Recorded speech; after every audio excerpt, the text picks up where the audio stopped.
We just celebrated the 40th birthday, so that was a whole campaign. We just celebrated. I did. I made a video about it. For all those who celebrate. Welcome to Two Online by Boys Club. Hot internet news served fresh. I'm Natasha Hoskins. I'm Deana Burke. And this is Boys Club. Wait, is it just Boys Club? It's just Boys Club. The Boys Club podcast? No. Just Boys Club. Hi. Hey.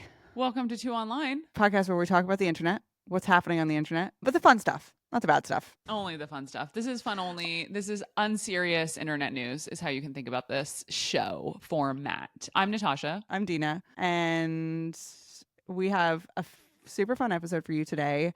Before we get into the conversation with Cait Poli about Marc Jacobs' marketing and social media attention in this time and era of the world. Before we get into that, what's been going on in your internet? Give me some quick hits. Okay, I got some quick hits for you. And I was really thinking hard about, I deleted Twitter and Instagram off my phone for a little bit. And I told you about that. It's been awful. I absolutely hate it. Oh. I do not recommend. Well, you're welcome back to the dark side anytime. The quieting of the mind is absolutely terrible. I do not enjoy, but I do have a few things that I think are fun to talk about. And the first thing I'm going to hit you with is there were recently some images that came out of Natalie Portman and Paul Mescal together sharing a cigarette.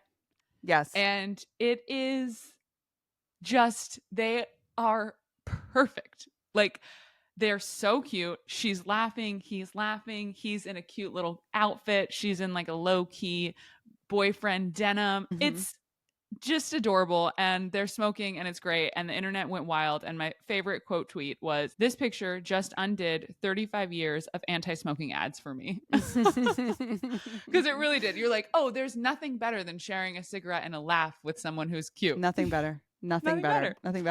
I will shout out to whoever their publicists are, because they home run, grand slam out of the park with that photo and setting it all up. It's like just giga brain stuff there. Big brain move for sure. The other one that I really like, and this is just like a really stupid tweet that doesn't matter, but someone said, "Look at this tomato." And it's an heirloom tomato and it's gorgeous. And it's cut in half and it's just perfect and like wavy and stunning. And someone just retweeted it and said, "This tomato is so Loewe, I can't explain it." So I like that one too. Nice. That's my light internet time story. Light on the light internet. Light on the light internet. Okay, what's going on your internet? What's your timeline? Okay, couple things. First is the Goldfish guy in the UK, the doctor in England who found a goldfish in his backyard. Did you see this? You have mentioned it to me, but I have not seen it. As I'm saying this, I'm like, I talk about fish all the time on this podcast. You really do. You talk about fish a lot. All the time. I don't know what it is. Your algorithms got you locked in on it. Okay, so the story goes, there's this guy on Twitter who posts a photo that is like, "Hey, I just found this goldfish in my backyard and it's alive." And so it's like loose. What loose more leaf? could stop this squirrel? Loose leaf fish, in the backyard. Like, if the photo is a picture of a goldfish, top down goldfish in the grass. Okay. So photo, grass, fish in the grass, and he's like, the fish is alive. And so then he starts to document what happens next, which is he gets like a freezer drawer, an old freezer drawer, and he puts the goldfish in that, and like the goldfish is alive. Miracle happened. Miracle fish. So its thread takes off, and that first photo in the first tweet has like 29 million views. It's crazy how much reach this thing has gotten, because it's like, what do you mean fish backyard? And so then, as you can imagine, every style of internet person has come into this thread. Here they all are. Gang's all here. Here they all are. All of them. The people who are really funny, who are like, one was like, goldfish are biennial, so you probably just only noticed it growing this year, which is so funny. and he had a great reaction. He has like a really great sense of humor about it too. Okay. And then there was about 1,000 people who commented, "Oh, it was probably dropped by a bird." And he's like, "No, it walked into my garden." Like, just incredible response. So a lot of very funny people, and then a lot of people who are like being really stupid about it. And then there's a significant portion of people who are talking about how he's not put the fish in the right tank aquarium. He doesn't have the of right course. chemicals for it, and just like roasting him for not being able. Oh my gosh. And it's just like it's hilarious. So the Wow. goldfish is alive. It's now in a better tank, although I'm sure people would We'll have issues with that for will sure. have issues with that as well. But that's been a big part of Twitter this weekend. Wow. Cool. I love that. Yeah. Fish guy. My second story, a major left turn, which I don't want to spend too much time on because it is a touchy subject, but it's dominated my Twitter feed, which is bisexual women bringing their straight boyfriends to pride parades and by extension Chappell Roan concerts. I've seen like this. the sort of two are twin together. And because what is Pride without Chappell Roan concerts? It's now one. It's a full circle. The Venn diagram is just a circle. It's been so there's so much discourse around it, and I just kind of go in for the funnier stuff because there's all sorts of commentary around like biphobia and bi-erasure. I don't want to get into any of that. There's plenty of threads that you can go find about it, but yeah, there's been some really funny stuff about that topic, and also kudos to Chappell Roan's publicist, just doing incredible work right now. God tier. Wow, I love it. Some really fun, light stuff happening on the internet, and always love to talk with you about it. This is my favorite time of the week. Okay, so stick around for this interview. Basically, we're just talking about God tier level marketing, and I learned some things about Marc Jacobs and the work that team has done for 20 plus years, 40 plus years, actually. Wow. So it's really compelling, and Cait is just such a great time. So hope you like it.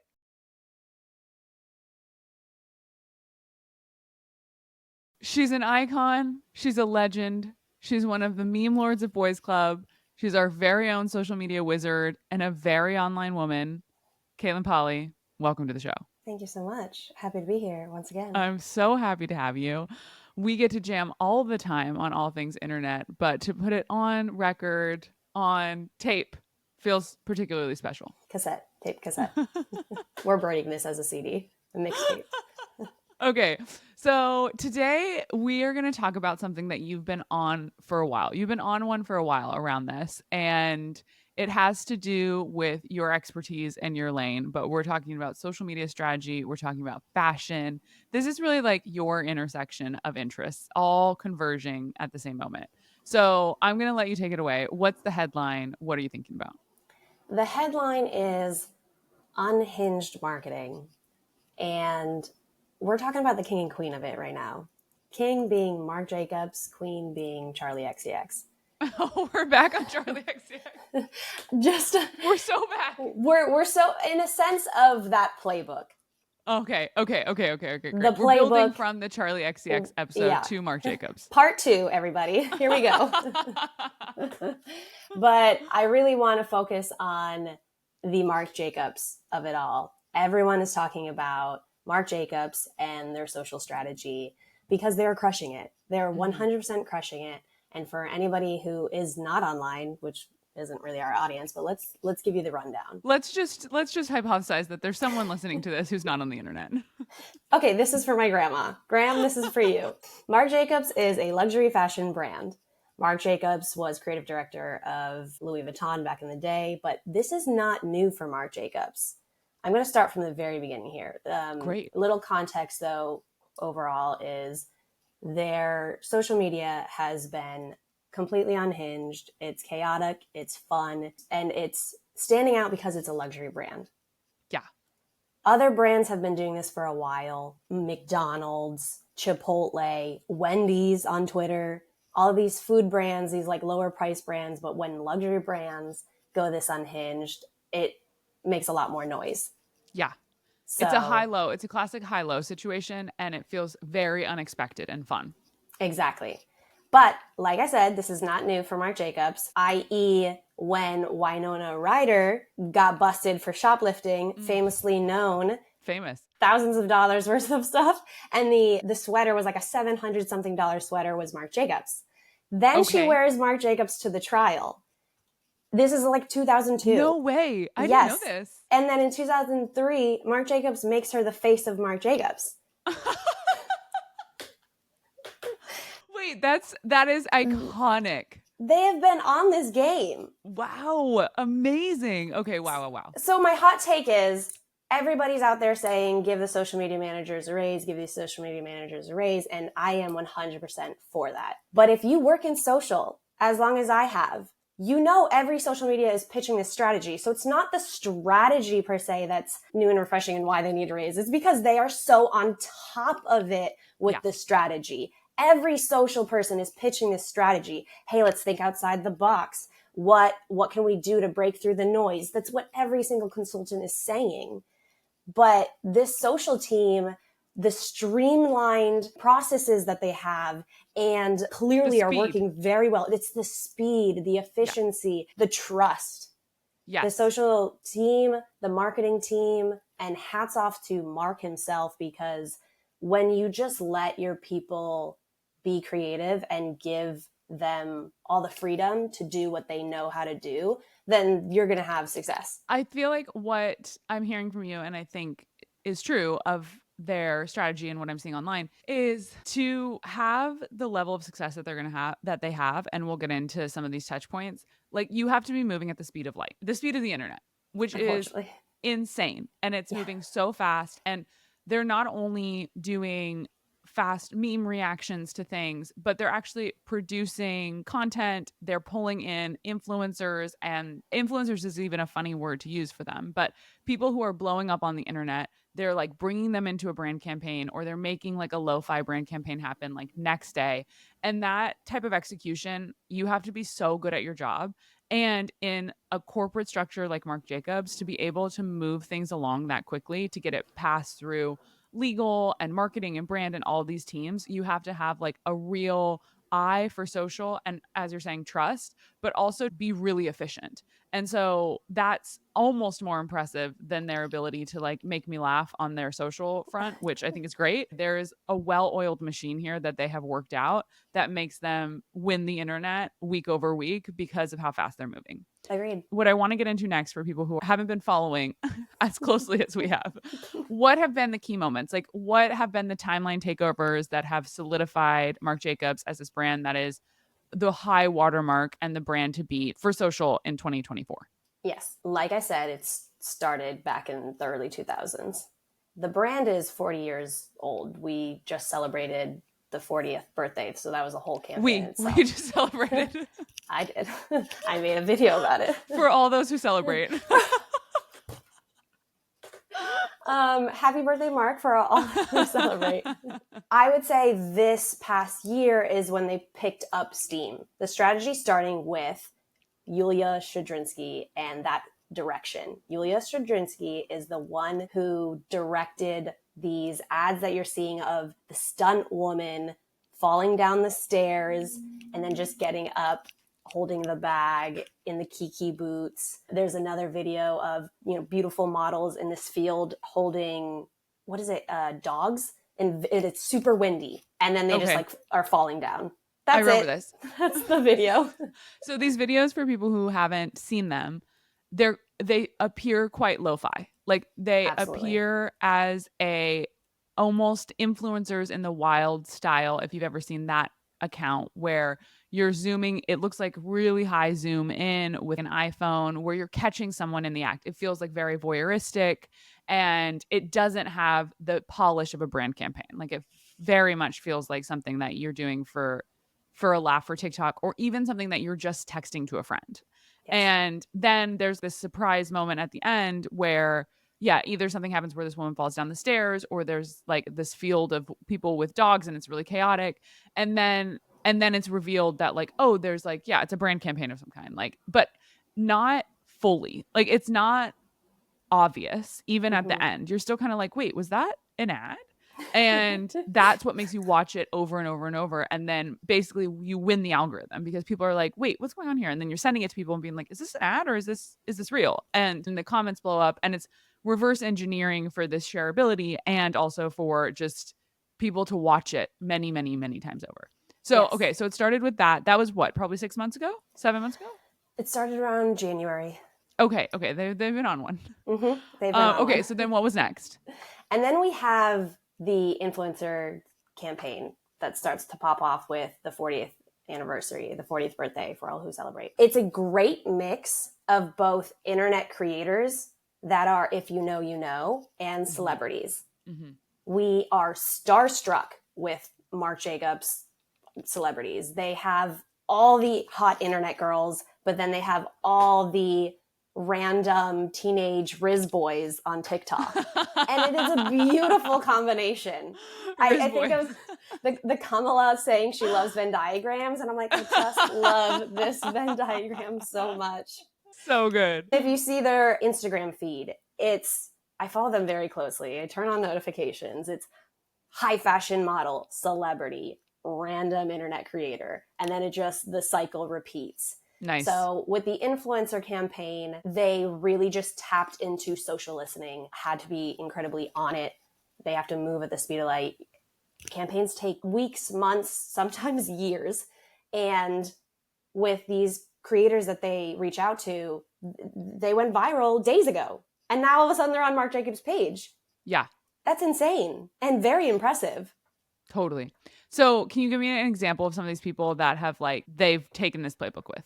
Yes. I think when people open their eyes to, oh, wow, they're taking over TikTok was with do you know the Riz boys or the Riz party boys? Mm-mm. I don't know these men. There's just these boys that went viral on TikTok. It's just teenage boys at a party. To dumb it down.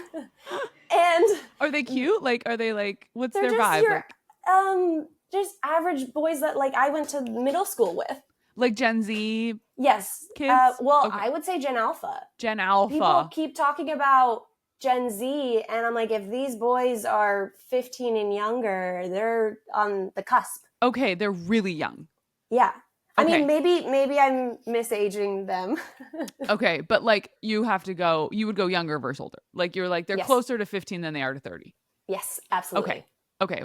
Absolutely. Are they fashion boys? Are they wearing Maybe they think they are. Okay. Okay.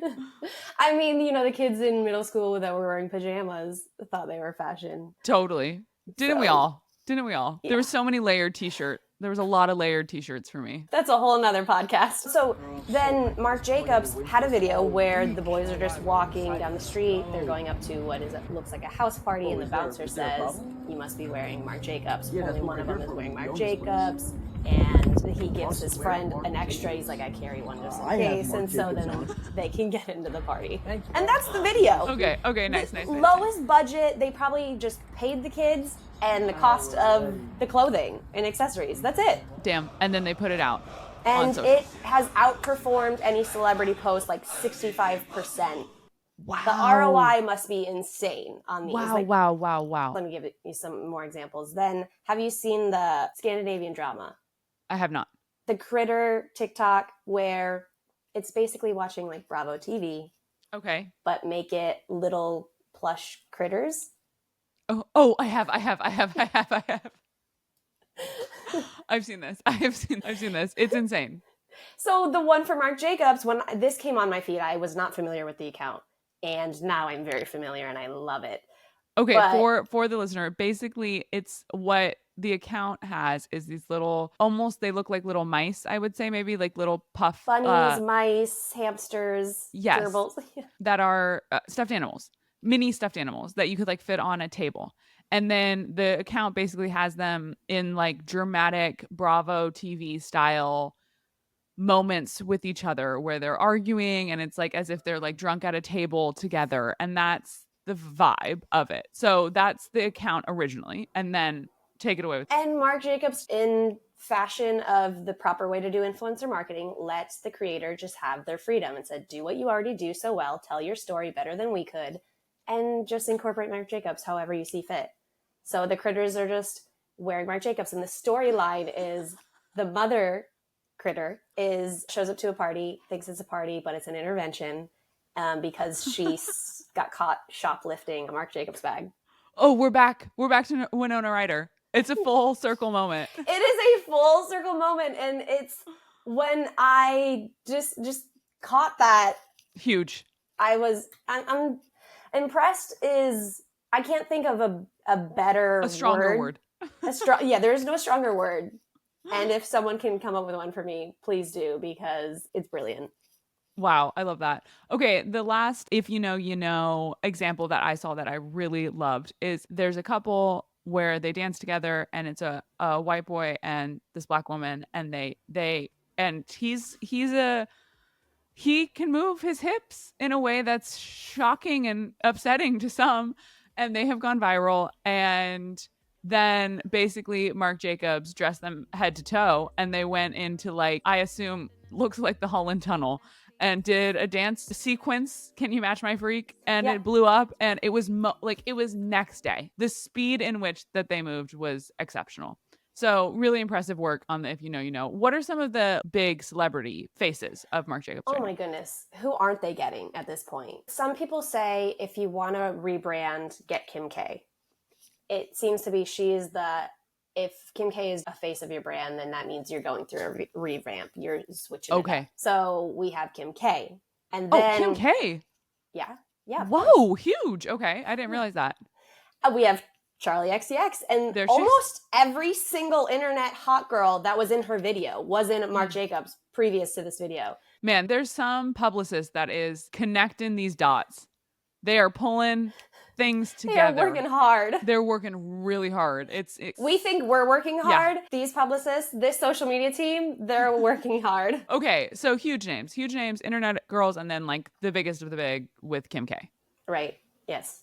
Wow, huge. Okay, so in our last few minutes here, I want to just talk about what are some other brands that are also doing this well. We know the Playbook. It's lo-fi, it's moving fast, it's if you know, you know, it's deeply online. What have you seen from other brands either trying and maybe failing or taking this approach in a way that feels appropriate to their brand? Right. Like I mentioned before, food brands have been doing this very well for years now. They are able to be quick because they don't have to necessarily work with too many creators. They can just make a lot of memes. But that's low level, is jumping on a trend and joining the trend, or honestly elevating it and evolving it.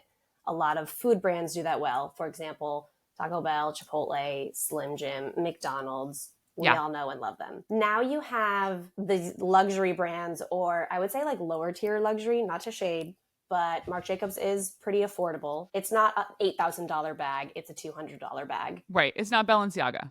Correct. So Diesel is another brand that I think is doing a really great job, but also staying true to their brand. They're not going completely unhinged. I've seen videos of marketers on TikTok saying this is not going to last for them in the long run. And I'm like, well, then you don't know your history of Marc Jacobs and how they're very good at just evolving with the times. Yeah. So Diesel does this well as well. They'll bring in somebody who's relevant, who loves their brand. Their current creative director has been a lifelong fan of the brand. And they're doing videos like a man covered in shaving cream just on the street. And then they just shave a D in his chest. Okay, cool. It's like who's the creator that just slathers makeup on her face? Yes. The makeup artist. I don't know her name, but I know exactly who you're talking about. Yeah. It's that. Yeah. My second example was, I'm going to mess this up and get roasted. Jacques Mousse. Okay, thank you. They even have, I have to Google it every single time. They have a video on how to say their bag name. And I'm like, I'm sorry. They get comments all the time where AI could never, because they just think outside the box. One, they just put out this ad where it's a carousel of unhinged things people are doing with the product. One man is on what looks like a surfboard just in the sea, ironing on the board. So good. Fantastic. Yeah. Okay. The thing that I am seeing, and this is the trend, a larger trend that is sort of demonstrated through all these brands, is a real anti-design, anti-social strategy pipeline, like very much wanting to appear not as a brand, but as an individual creator. And when you're looking on the feed, that there's no strategy, that it's super chaotic. And Boys Club has been on this for a while, so we were ahead of the game. But I'm feeling like even in our brand, that because it's become the Playbook, it is not tired yet, but I'm seeing the writing on the wall that we're gonna reached the end of this anti-strategy sort of look and feel and aesthetic, and everybody's going to catch up, and then all of a sudden it's not fresh anymore, and it doesn't break the algorithm, it doesn't break the timeline at all. And so I'm curious, where do you think we go from here? What do you think is next for social media strategy, but also just maybe this aesthetic in general? How do we evolve from the position we're in now? It is all about social listening. The best brands know how to do social listening. They listen to their audience and they bring value to that audience. Whether you're trying to open up to a new demographic, you find out what they want and then you cater to them. And that really is it, to sum it up. Wow. Honestly, a lesson for life as well. It's just about listening, opening your ears and listening.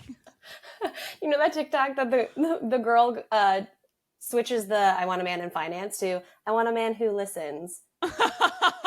That's it. Wow, what a great note to end on. Cait, thanks for coming on. Always a pleasure. Pleasure. I'll see you later. See you later.